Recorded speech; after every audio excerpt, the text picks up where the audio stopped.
Behind me there was a hill, not very high. Then there was a cave. Did I just get out of the cave? The sky was still black. The horizon was dimly lit. Was it dawn? The wind was blowing. It was not too cold. There was a desert in front of me, not of sand, but of rough soil, with undulating features dotted with small plants. I saw in the distance, in the dim light, dust rising from the ground to the sky. But something was moving under the dust cloud. It was advancing towards me. What could it be? I squinted my eyes to focus, but I felt dizzy and had to sit on the ground. Only then I noticed my olive-colored dress and an emblem on the pocket, but the letters written on it were unknown to me. I should know these letters, right? I thought so, but I could not remember my past. I had forgotten those letters. The line of dust advanced. I stood up to see what it was that coming towards me. A horse and a human riding on it. Should there be a horse and rider here? This picture seemed incongruous, but I couldn't explain to myself why that was so. Shall I be scared now? Should I re-enter the cave? The horse appeared in front of me before I could finish those thoughts. I had never seen a horse of that color, a color which was a kind of light purple. The horse had swollen nostrils, two black magical eyes which were set in a long face, a long white line between the eyes, dark black hair on the neck, and strong muscles under a well-formed neck. The forelegs were white, as if it were wearing white stockings. There was a woman on the horse's back. She might have been 40 years old. Her black hair was spread on both sides of her shoulders. The gleam of bright black eyes on both sides of her sharp nose did not escape my sight. A skirt spread below her knees. That white skirt was filled with red and blue flower designs. The woman got off the horse effortlessly. Standing next to the horse, she said, "We were waiting for you." I was surprised. I said, "Do you know me?" The woman smiled. "Who doesn't know you? Everyone is waiting for you. We have to go." Have to go? Where? She said, "There is not much you can understand now. You must allow time for this. Now please get on the horse behind me." We could have sent motor vehicles, she said, but we wanted to stay away from fossil fuels. You know, it's not good for the planet. Flying machines could also have been sent, but we do not use them unless it is absolutely necessary. For example, when we have to save lives. But none of this is the reason for bringing the horse. You'll know the real reason later today. Now, if you strongly object to a horse ride, we'll have no choice but to bring in a flying machine. Flying machine? She was speaking of aircraft. People used to call aircraft flying machine a long time ago. This horse is my favorite, she said. She is only a year and a half old. Her name is Reshmi. Many say the name is too old, but I like it. The woman caressed Reshmi's mane with her right hand. Her hair was flying in the desert wind. The sand hit her sunburned brown face. I walked slowly toward the horse, but I had difficulty walking. I was about to fall down, but she grabbed me. She offered me a flask and said, "Please drink." I lifted the flask mechanically and opened my mouth. It felt like the fluid inside the flask spontaneously streamed into my mouth. Its cold touch reached my stomach and worked like magic. I found my strength right away. I looked at my savior in amazement. She smiled softly. I saw a dimple on her chin, and when she smiled, another dimple appeared on her cheek. She said, "My name is Bela. Do you know your name?" Without thinking, I looked toward my shirt pocket. The writing that I could not read a little while ago, now I could read. It said, Commander A. Why couldn't I read that a little earlier? I could identify my name, and some more memories came out from my subconscious.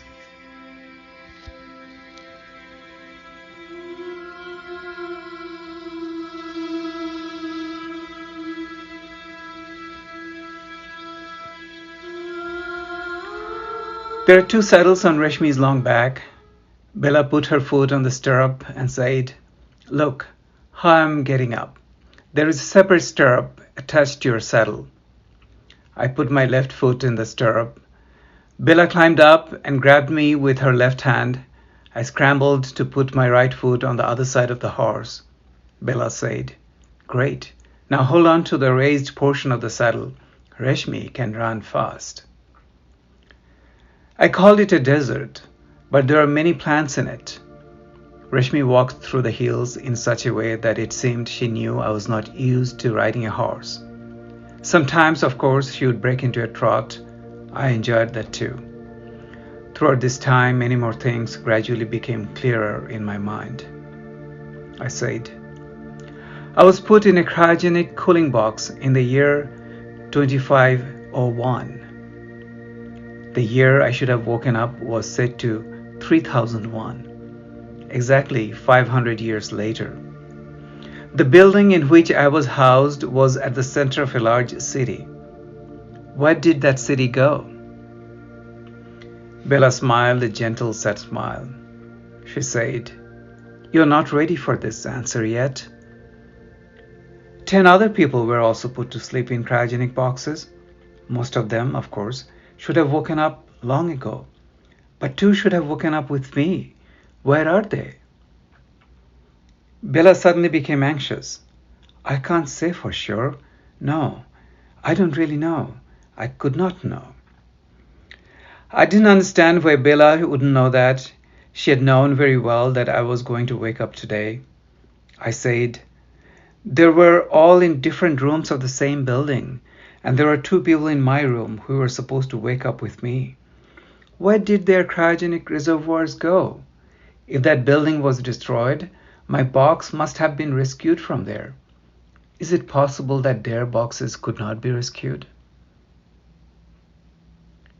Do you want to know why I don't know these things? Bela had a hard time saying these words. Then wait for a bit, maybe just 1 hour. I'm Commander A. In the year 2501, I was chosen from among 100,000 people as a representative of the past to the future. It was my patience and steadfast judgment that selected me. I waited 500 years. I can wait 1 more hour. I thought this desert might be somewhere in the north of Mexico, whereas my cryogenic reservoir was in Munich. But I could not recognize any of the plants in this desert. Finally, after some ascents and descents, we reached a high place, and a vast valley could be seen below. There was a bench. Bela said, "Our village is 5 minutes away from here. Everyone is waiting for you there. But before we go there, we are going to sit here to see the sunrise. You haven't seen the sunrise for a long time." 500 years had passed since I had seen the sun. We got down from Reshmi's back and sat on the bench. There was a valley below us. Past the valley, there was a mountain range. More mountains could be seen behind that range. The outlines of the mountains were clear at first, but then they were lost to the light of the rising sun. But instead of the sky turning blue, it quickly turned orange. The sun had risen long ago. It was just not visible because of the clouds on the horizon.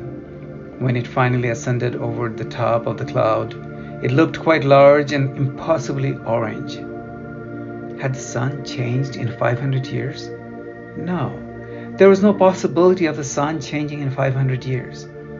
Maybe I could not really remember what the sunrise was like. But the sky was not blue. It was light red.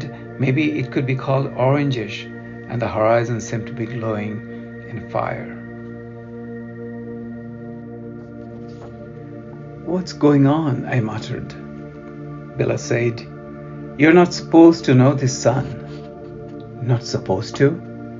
"No, You don't know this sun. It is not the sun of Earth, and this is not Earth.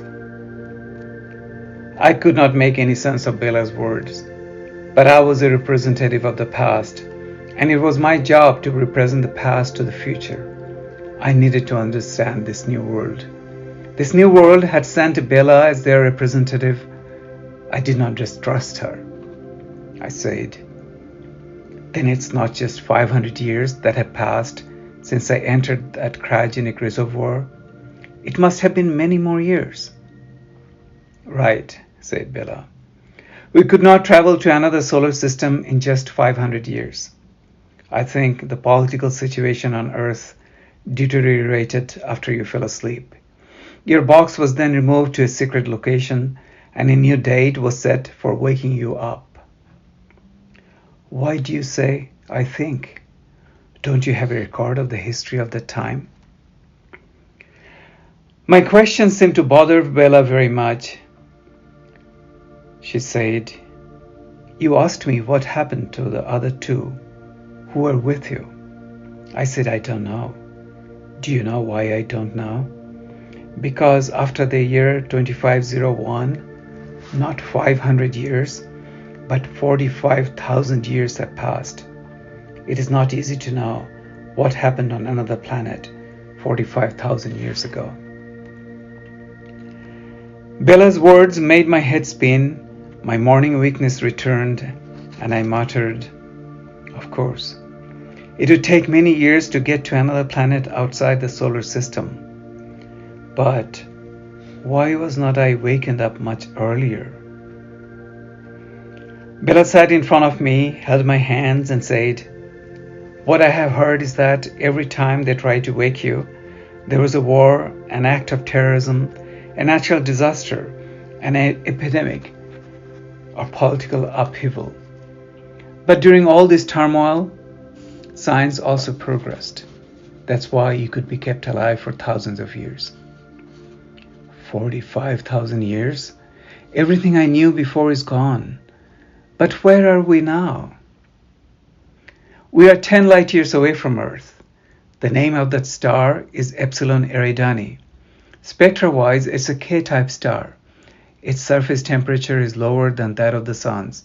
It took our ancestors 25,000 years to get here. 25,000 years? Did that spacecraft carry my cryogenic reservoir for so long?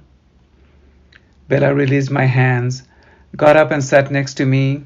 She said, yes, they protected your body from generation to generation because you were our only source to the past. You'll soon know why we left Earth and why we were awakened so late. Let me just say that our ancestors left Earth and came to this distant solar system to escape the devastation there. They were scientists, artists, philosophers. Those who were the leaders of the world at that time destroyed all the knowledge of Earth. Why they did this, I cannot say. Not everything from the history of that time has reached us. How long ago did we come to this planet? 5,000 years. 5,000? This number again destroyed everything that I was arranging in my mind. I said, people must have changed physically and mentally in 45,000 years, and the gravity of this planet is not like that of Earth. The human body must have changed to suit the features of this planet.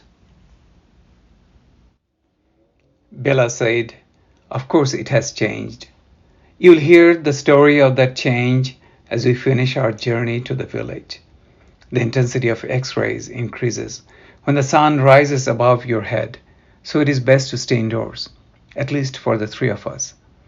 The others, of course, do not have that problem. Leaving the edge of the hill, we continued on to the inside of the plateau. Bushes and trees could be seen some distance away. Bela raised her hand and said, that is our village.